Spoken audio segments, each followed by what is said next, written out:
2 মাসের নির্বাহী ম্যাজিস্ট্রেসির ক্ষমতা পেল বাংলাদেশ সেনাবাহিনী। এর ফলে ম্যাজিস্ট্রেটের দায়িত্বপ্রাপ্ত সেনা কর্মকর্তাদের উপস্থিতিতে কোনো অপরাধ বা অন্যায় সংগঠিত হলে তারা অপরাধীকে গ্রেপ্তার করতে বা গ্রেপ্তারের নির্দেশ দিতে পারবেন।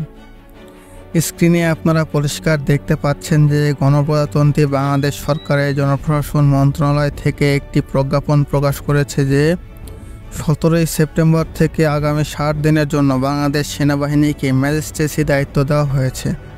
প্রজ্ঞাপনে বলা হয়েছে, the code of criminal procedure 1898-এর 12 ধারা অনুযায়ী 60 দিনের জন্য এই ক্ষমতা দেওয়া হয়েছে।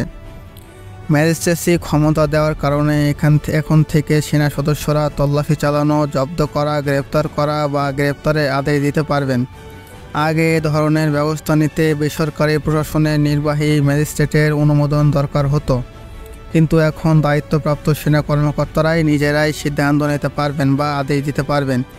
এই প্রজ্ঞাপনে বলা হয়েছে, সমগ্র বাংলাদেশে সেনাবাহিনী এই ক্ষমতা প্রয়োগ করতে পারবে, তবে মেট্রোপলিটন এলাকায় এই দায়িত্ব গ্রহণযোগ্য হবে না।